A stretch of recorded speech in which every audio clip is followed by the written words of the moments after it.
Estuvimos hablando en una dominical y acerca de la lucha que se tiene cada persona en su mente y en su corazón. Hay un texto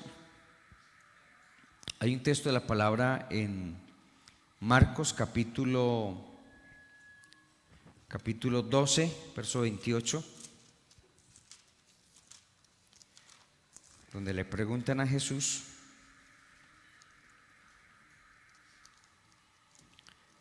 Marcos capítulo 12,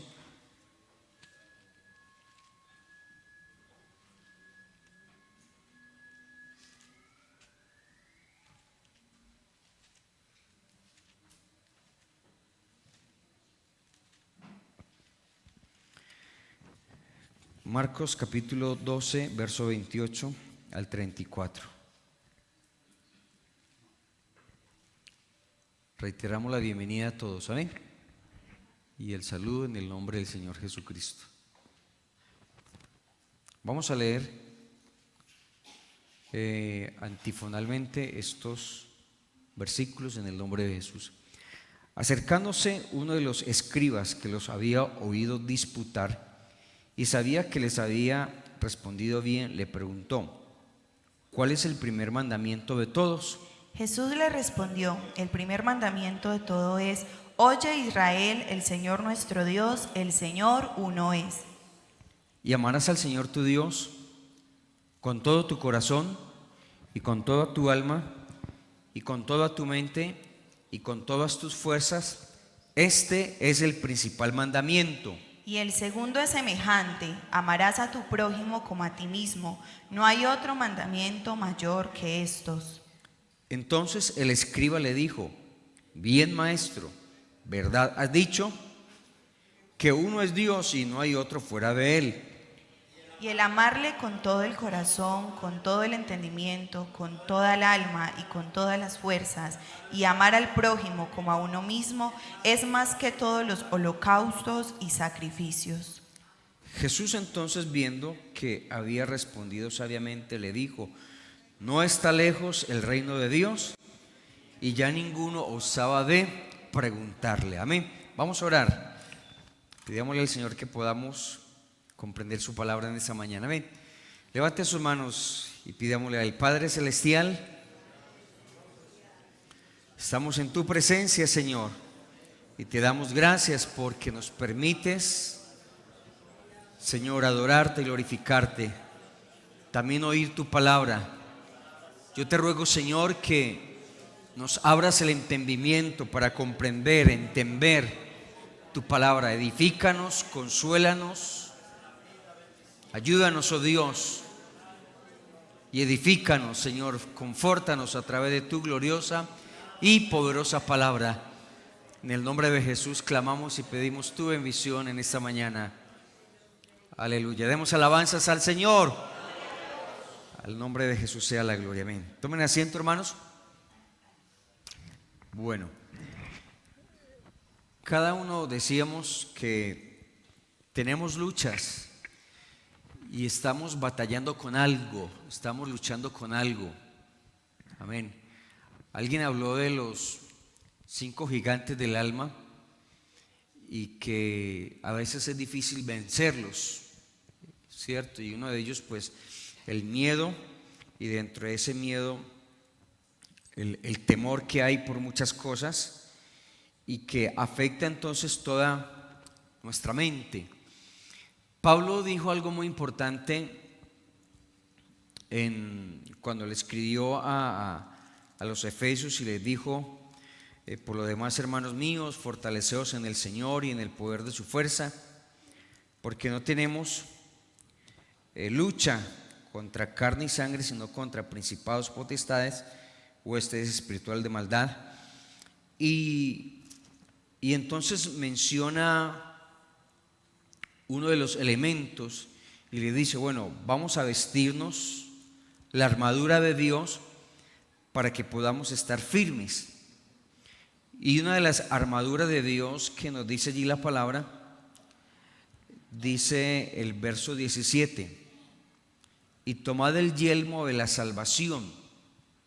¿Cierto? Ese yelmo de la salvación es un casco protector que se colocaban los soldados romanos o los que estaban en la guerra, y era para protegerse entonces, porque sabía que si en su cabeza o en su mente o si había un golpe, pues ya con lo que hacían en su cabeza, pues dominaban todo el cuerpo. Entonces Pablo hace referencia de la protección de esa cabeza, porque allí estaba su mente. Allí estaba su mente. Muchos, mirando allí la palabra, escribas y fariseos y gente, el joven rico le preguntó: Señor, ¿qué debo hacer para ser salvo? Otros le preguntaron cuál es el primer mandamiento, y en Lucas también dijo un fariseo, le preguntó a Jesús, creo que en Lucas 10:25, donde leímos ahora, le preguntan un intérprete: Maestro, ¿haciendo qué cosas heredaré la vida eterna? ¿Cierto? Entonces Jesús le respondió algo muy importante y le dijo: bueno, amarás al Señor tu Dios con todo tu corazón, con toda tu mente y con todas tus fuerzas. Le habla acerca del principal mandamiento, primero para ser salvo, pero también hace uso de la mente. Y en la Biblia, hermanos, la mente y el corazón lo asocian a uno solo. Sí se habla del corazón físicamente, pero sí se habla del corazón, donde es el asiento de las emociones, de los sentimientos, y eso es aquí nuestra mente. Por eso Pablo habló de que guardar su mente. Por eso entonces también habló del Señor Jesús de amar a Dios con toda su mente y con todo su corazón y con todas sus fuerzas. Porque si el enemigo logra incursionar o dañar la mente de la persona, y esto se logra cuando la persona escucha o ve o hace uso de los sentidos, de nuestros sentidos, y le damos lugar al enemigo. Y un ejemplo muy claro es cuando la mujer habló con la serpiente, con el enemigo. Comenzó a hablar y en su mente entró entonces, se dejó entonces llenar su mente de las mentiras, de todo eso, y por eso entonces vino el fracaso. De ahí la importancia que Jesús le dijo: hay que amar a Dios con todo tu corazón y con toda tu alma y con toda tu mente. Porque en la mente, el pensamiento, si pensamos bien o pensamos mal, ¿cierto? Si nos dejamos engañar del enemigo por lo que nos dice y dejamos que nuestra mente se almacene toda mala información, entonces vamos a fracasar. Es más, en Proverbios, vamos a leer en Proverbios 23, verso 7, y nos dice allí en Proverbios 27, perdón, 23, Proverbios 23, dice en el verso 7: porque cuál es su pensamiento en su corazón, tal es él. Hablando pues del hombre malo o el hombre, porque cuál es su pensamiento, tal es él. Come y bebe, te dirá, mas su corazón no está contigo. Amén. Entonces, lo que hay en el pensamiento del hombre, eso es. Si por eso usted ve hombres malos, hombres que hacen lo malo y que en su pensamiento está solamente el mal, y eso fue uno de los motivos por los cuales Dios castigó la gente antidiluviana en los días de Noé. La Biblia dice que en los días antes del diluvio, todo pensamiento del hombre era continuamente al mal. desde el más grande hasta el más pequeño. Entonces el hombre piensa en el mal, en el pecado. Algunas veces puede venir las cosas buenas y lo correcto por oír la palabra, pero también cuando sus amigos, su familia que no es creyente, la gente que se está rodeado y que se deja influenciar, entonces viene ese otro pensamiento. Y por eso dice allí: ¿cuál es su pensamiento? Tal es en su corazón. Y Jesús lo dijo de otra manera: de la abundancia del corazón. Ese corazón está aquí. Lo que haya en mi mente, de eso voy a hablar, de eso voy a decir. Y muchas veces habrá palabra de Dios, habrá presencia de Dios, estaremos llenos de la gloria de Dios y hablaremos de eso. Pero otras veces la gente no está llena de la gloria de Dios, de la palabra de Dios, sino que está llena de otras cosas. Y por eso habla de otras cosas, por eso dice de otras cosas. Y el cristiano, usted y yo, hermanos, de ahí la importancia de llenarnos de la gloria de Dios, del poder del Espíritu Santo, porque de eso vamos a hablar. De eso nos vamos a llenar. Amén. Entonces, el enemigo sabe, hermanos, que si controla su mente, controla su cuerpo, controla sus acciones y controla su espíritu y controla su alma. Y aquí es donde, por eso le decimos a la persona y al creyente: hermano, entregue toda su vida, todo su corazón al Señor. ¿Para qué? Para que Él tome control de nuestra mente. Y por eso Pablo le dijo a Timoteo: ten cuidado de ti mismo y de la doctrina. Persiste en ello, en lo que has aprendido, porque si tienes cuidado de ti mismo, te salvarás a ti y a los que te oyeren.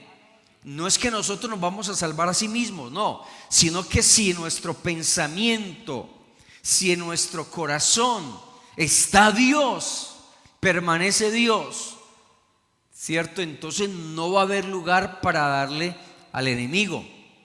Eso es lo que Pablo dijo: no deis lugar al diablo. Le damos lugar al diablo cuando dejamos que nuestros pensamientos sean otros, ¿cierto?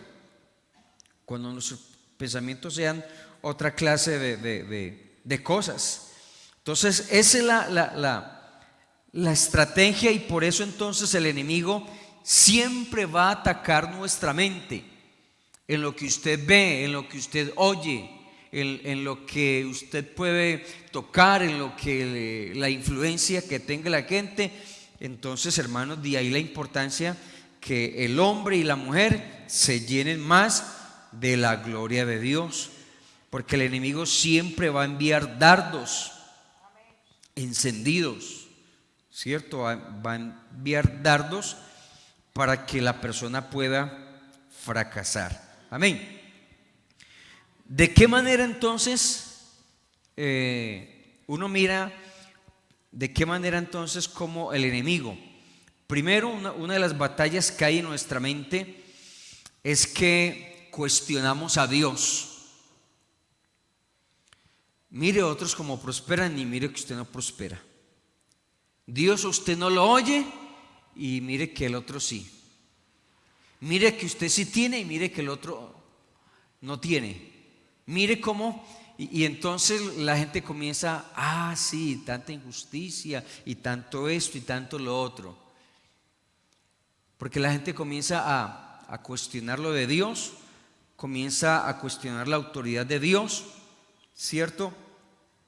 Y eso fue lo que hizo el enemigo con la mujer, ¿cierto? Si usted recuerda: con que Dios te dijo que no puedes comer del árbol, con que Dios te dijo esto y con que Dios te dijo, y lo lleva a la incredulidad y lo lleva a dudar de Dios y lo lleva a pensar de que Dios es injusto, de que Dios no lo oye, de que Dios no está con usted.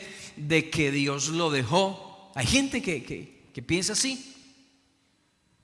¿Por qué? Porque viven en la desgracia de su pecado. Y no es eso. Hermanos y amigos, nosotros estamos así por culpa de nosotros mismos. Aquí no podemos echarle la culpa a Dios. Si usted está mal y está pasando por situaciones difíciles, es porque hemos cometido acciones, hemos pensado, y al pensar de esa manera, ese pensamiento nos llevó a actuar mal, y ese actuar mal nos llevó a unas consecuencias. ¿Sí me hago entender? Entonces la gente hace lo malo, recibe las consecuencias y le echa que la culpa a Dios. Vea, Dios me dejó, Dios me permitió. Hermano, Dios no permite que nadie peca. Son decisiones nuestras las que nos lleva a pecar y a hacer lo malo. Pero aquí Dios no es el culpable de nada. Y créame que si usted se pierde y si va al infierno, no es culpa de Dios. No. Hemos hecho lo malo, hemos faltado al temor de Dios, nos hemos apartado de Dios, nos hemos dejado llevar de la tentación, nos hemos dejado dominar, porque entre otras cosas a veces no tenemos dominio propio. No demonio propio, dominio. Y tener dominio propio es que yo tenga control de mis emociones, de mis sentimientos, de mi tiempo. Así como cuando usted está al frente del televisor y dice, no quiero ver esta noticia o no quiero ver esta película, o tiene todo el tiempo y dice, pues voy a ver esto, ¿cierto? Así pasa con nuestras vidas, que usted tenga control, porque hay sentimientos y emociones y temores que se apoderan de nuestra vida. Y que si no estamos llenos de la gloria de Dios, de la palabra de Dios, que si no tenemos propósitos definidos en la vida, hermanos, nos la vamos a pasar todo el tiempo haciendo lo malo. Nos la vamos a pasar todo el tiempo dejándonos ganar la batalla que hay. Y a veces pensamos, no, Dios no me quiere, Dios no me ama, Dios, y como que le echamos la culpa y a Dios y a la gente que está a nuestro alrededor. Pero qué tan importante, hermanos, que empecemos nosotros mismos. Llénese de Dios, de la gloria de Dios, del poder de Dios, entregue totalmente su vida al Señor, y Dios, hermanos, pues es el que va a tomar el control de todo lo que somos y lo que hacemos. Entonces el enemigo empieza primero con el engaño, seduciendo e influenciando, ¿cierto? El engaño también fue parte de la estrategia del enemigo cuando Satanás confrontó a Eva. Estaba camuflado como una hermosa serpiente, y Satanás usa mentiras, usa espíritus, usa una cantidad de artimañas y estrategias. Le dijo a la mujer, usted puede ser como Dios, puede convertirse, ser igual a Dios, ¿cierto? Puedes comer del fruto y puedes conocer el futuro, sabiendo el bien y el mal. Vamos a mirarlo, la conversación que tuvo el enemigo con la mujer. Vamos a mirarlo, Génesis capítulo 3. Entonces dice que la serpiente era más astuta. Algunos comentaristas dicen, hermanos, que la serpiente era el animal más hermoso que había. No se arrastraba en el suelo, porque después de que hubo el pecado, Dios maldijo a la serpiente y le dijo, te arrastrarás y polvo comerás, ¿cierto? Entonces, deduciendo de ahí, yo creo que la serpiente no se arrastraba. De pronto estaba así parada, o no sé cómo. Bueno, podemos especular, como un caimán. No, el caimán se arrastra, pero no se arrastraba. No se arrastraba no sé si de pronto se paraba así o qué, ¿cierto? Y era el animal más hermoso, ¿cierto? Entonces dijo la serpiente, pero la serpiente era astuta más que todos los animales del campo que Jehová Dios había hecho, la cual dijo a la mujer: con que Dios ha dicho, no comáis de todo el árbol del huerto. La mujer respondió a la serpiente: del fruto de los árboles del huerto podemos comer, pero del fruto del árbol que está en medio del huerto, dijo Dios, no comeréis ni le tocaréis para que no muráis. Entonces mire el engaño. Entonces la serpiente dijo a la mujer: no, no va a morir. No, ¿quién dijo? Dios le dijo eso. No va a morir. Entonces traduzcámoslo hoy en día, la aplicación. No, hágale, tome, haga esto, haga lo otro. Usted se arrepiente, hace 2 o 3 días de ayuno y ya con eso tiene. No, hágale. Una hermana dijo una vez, después de que le aconsejamos, le advertimos: mire, Anacletica, no haga eso, no haga, vea, no salga, mire. Ay, hermano, es que usted molesta. Y claro, quedó en embarazo del novio con que salía y sin casarse. Entonces, después de que pasó eso, le llamamos la atención. Anacletica, no le advertimos: pues no soy la primera ni la última. Y hay gente así, que pecan y no reconocen la falta ni el pecado, porque dicen: no, es que, y todo eso debido al engaño. No, usted no es la primera, usted no es la última, todo el mundo lo hace, vea. Bueno, pecaron, hicieron lo malo. La serpiente dijo: no moriréis, sino que sabe Dios que el día en que comáis de él, serán abiertos vuestros ojos y seréis como Dios, sabiendo el bien y el mal. Entonces les dijo: usted va a saber todo, usted se va a dar cuenta de todo, usted va a ser igual a Dios. Pero son puras mentiras del diablo. Puedes conocer el futuro, tu futuro, incluido la eternidad, está predestinada. No hay nada más que hacer al respecto. Mire, el diablo es tan engañador y tan astuto que le dice: vea, usted peca y Dios vuelve y le perdona. Si usted ha de ser salvo, Dios lo salva, y si se va a perder, pues se pierde. Porque hay unos que nacieron para ser salvos y otros para perderse. Mentira del diablo. La salvación es para todos.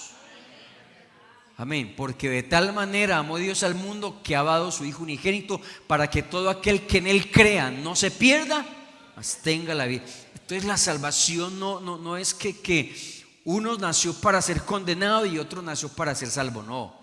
Si Dios lo tiene hoy con vida, Dios le está dando la oportunidad que se arrepienta, que se convierta sinceramente y que sea salvo.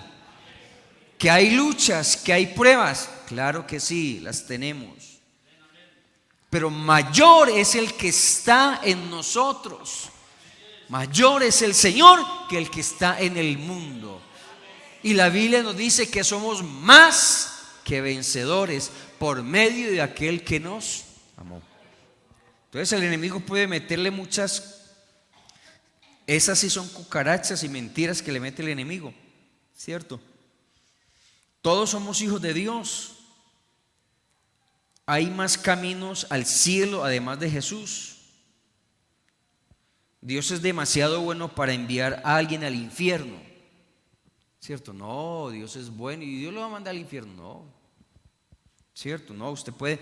Y el enemigo engaña tanto, hermanos, y en la mente trabaja tanto el enemigo, entonces que el enemigo le dice: bueno, ¿usted a qué va a ir allá a la iglesia? Usted tan malo, tan pecador, usted tan asolapado, tan hipócrita. Entonces la gente dice: verdad, no, es que no, yo voy a ir a la iglesia, voy a volver cuando ya esté bien y cuando ya. Y resulta que cuando pensando en eso, le da un patatús, lo mata un carro, lo estripa una moto, cualquier cosa, se muere y hasta ahí llegó. Y quedó esperando cuando se compusiera, quedó esperando cuando se mejorara, quedó esperando para mañana y para mañana. Y lo que quiere el diablo es acabar con usted. Entonces el enemigo trabaja la mente de la persona y le hace ver pues todo eso, ¿cierto?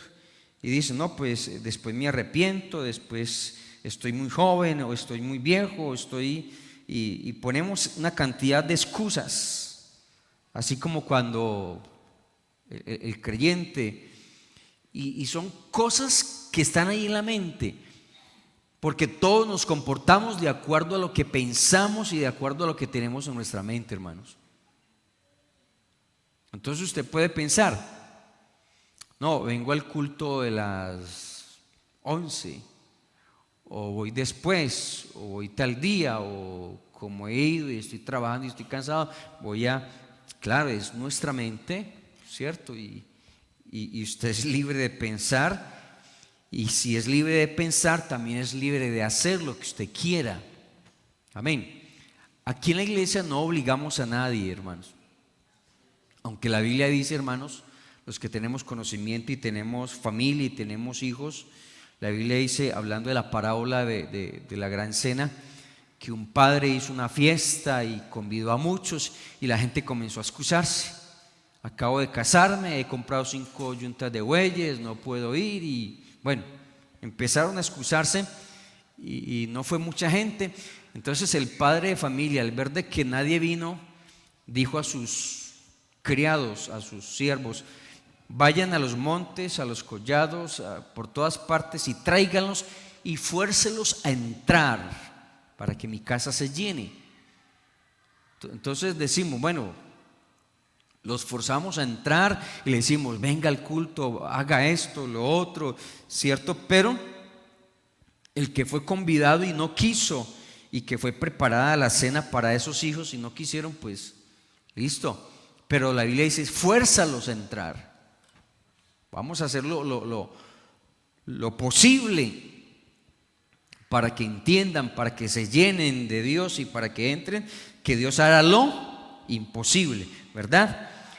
Entonces, sí, la Biblia dice de esa manera, pero qué tan importante que podamos entender que Dios es un juez justo. Amén.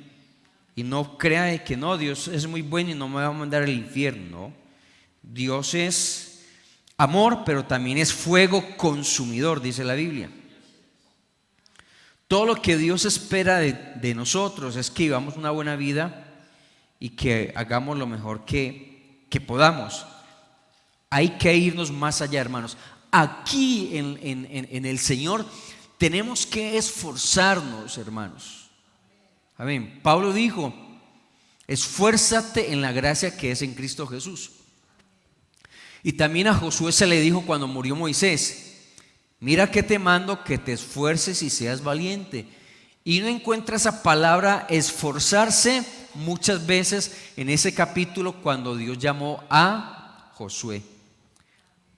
Y a veces nosotros queremos vivir una vida sin esfuerzo en la vida cristiana.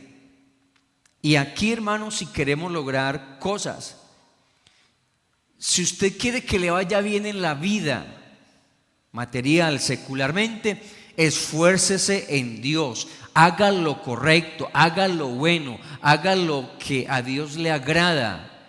Pero hay gente que quiere que le vaya bien y quieren vivir en el pecado y quieren vivir mal.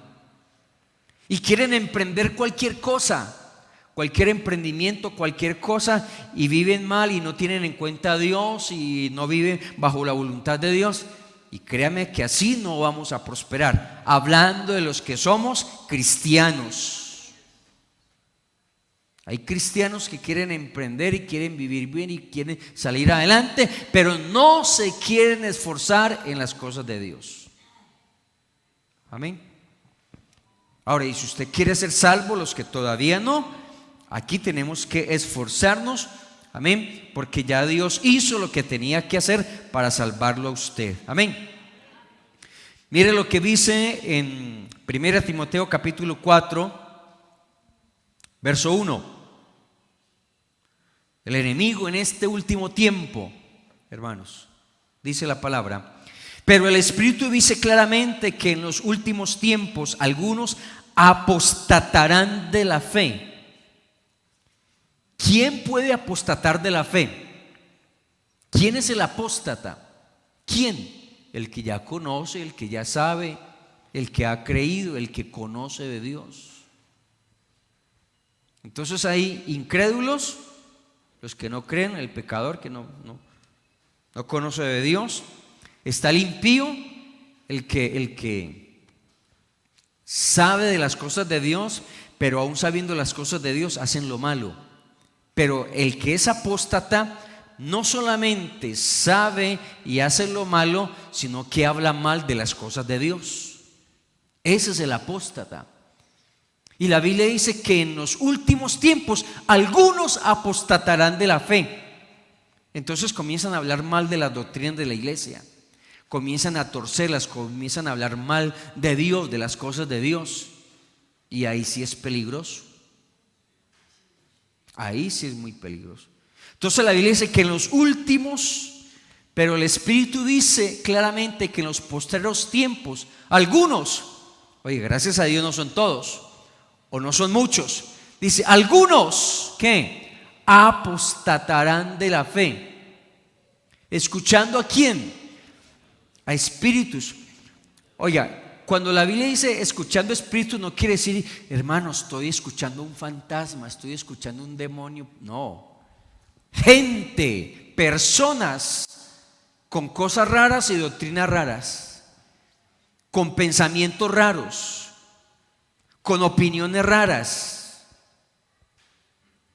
Entonces, espíritus engañadores, es decir, cualquier creyente que sabe las cosas de Dios, escuchando entonces, no hagamos eso, no vayamos esto, yo creo que es aquí, yo creo que es así.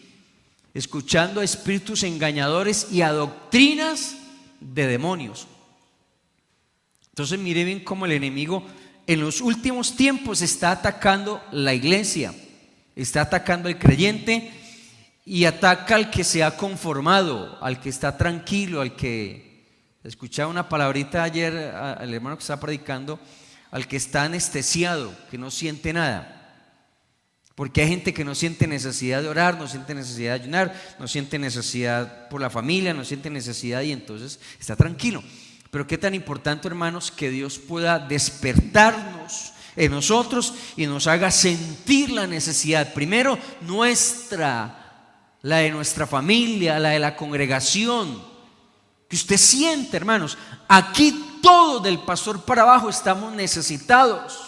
Y en base a esa necesidad yo tengo que venir a buscar la solución de parte de Dios, a buscar cómo Dios puede ayudarme en lo que me está pasando, en lo que me está sucediendo. Porque créanme, hermanos, que si no lo hacemos en el Señor, Pedro dijo, ¿a quién iremos? ¿Vamos a ir al psicólogo, al psiquiatra, al profesional, al médico? Pero ¿a quién iremos? Y él dijo, solamente tú tienes palabras de vida eterna. Amén. Y solamente en él, hermanos, créame que en ningún otro hay solución a lo que nos pasa. Amén. Entonces es muy importante, hermanos, que el enemigo, nos demos cuenta de la manera como trabaja el enemigo para que usted y yo nos llenemos de Dios. Amén. El diablo, hermanos, usó sobre el Señor Jesús, usó ese ataque. Él trató que Jesús hiciera todo lo que algunas cosas que estaban en contra. Si usted lee en Lucas capítulo 4, verso 9 al 11, vamos a mirarlo. Si Jesús fue atacado por el diablo y en medio de la necesidad, pues ¿qué se espera de nosotros? Por eso Dios nos ha dado, hermanos, y de pronto hablaremos ahora en la segunda dominical acerca de llenura del Espíritu Santo. Lucas 4 entonces nos dice allí, desde el verso 3, entonces el diablo le dijo a Jesús, verso 3, si eres hijo de Dios, di a estas piedras que se conviertan en pan. ¿Y Jesús sí es hijo de Dios o no? Claro que sí, Él es hijo de Dios. ¿Por qué le llamamos hijo de Dios? Porque nació, todo lo que nace se llama hijo. Tú eres el hijo de Dios. Ah, bueno, usted tiene poder. Entonces di que estas piedras se conviertan en pan. Jesús le respondió, escrito está, no solo de pan vivirá el hombre, sino de toda palabra que sale de la boca de Dios, que sale de Dios.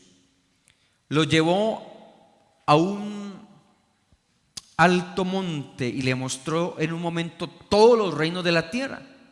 Y mire lo que le dijo el mentiroso: a ti te daré todo esto y la gloria de ellos, porque a mí me ha sido entregada y a quien quiero la doy. Pues eso fue cierto. El hombre le entregó todo al diablo. Y sí, estaba lleno. Y dijo: todo eso es mío y a quien yo quiero se lo doy. Si tú postrado me adorares, bueno, serán tuyos. Entonces mire bien, hermanos, cómo el diablo engaña y cómo le hace creer y pensar a la gente que sí, que fuera de Dios le va a ir bien, que fuera de Dios. Y ve mucha gente que supuestamente ha triunfado, pero ¿a base de qué? Jesús le dijo: vete de mí, Satanás, porque escrito está, al Señor tu Dios adorarás y a Él solo servirás. Lo llevó y lo puso sobre un pináculo del templo y le dijo: si eres hijo de Dios, échate de aquí abajo, porque escrito está, a sus ángeles mandará acerca que te guarden, y en tus manos te sostendrán para que no tropiece con tu pie en piedra. Jesús le dijo: no tentarás al Señor tu Dios. Y cuando el diablo hubo acabado toda tentación, se apartó de él, dice, por un tiempo. Es decir, no se libró así tan fácilmente, por un tiempo. Entonces, hermanos, si el enemigo pudo tratar de trabajar la mente de Jesús y atacarlo en su necesidad, hermanos, también a nosotros, ¿cierto? También atacará en nuestro pensamiento en medio de la necesidad que estemos pasando, pero Dios prometió, y por eso Dios ha dado el poder del Espíritu Santo para que usted y yo seamos vencedores, hermanos. Amén. El enemigo, y es en todo tiempo, hermanos, no es solamente ahora, que el enemigo utiliza. Yo escuchaba en estos días en una asamblea, nos estaban enseñando y nos decían, bueno, ¿por qué el cristiano tiene que sufrir de depresión, de ansiedad y de estrés? ¿Por qué el cristiano tiene que sufrir de eso? ¿Por qué? Y lo llaman, y algunos psicólogos, sociólogos lo han llamado pues la enfermedad del siglo, del mundo, porque eso hace de que el hombre se deprima. Pero todo esto viene de parte del enemigo, hermanos, porque el enemigo ha deprimido a través de hacer cosas malas en el hombre. Un ejemplo, no sé si usted recuerda, ya vamos a terminar, a David, cuando David estaba por allá en una cueva o estaba huyendo, y dice la palabra de Dios que vinieron y se le llevaron la familia, quemaron el lugar donde él estaba. Vamos a mirar si lo encontramos. Creo que es primer libro de Samuel. Primer libro de Samuel, capítulo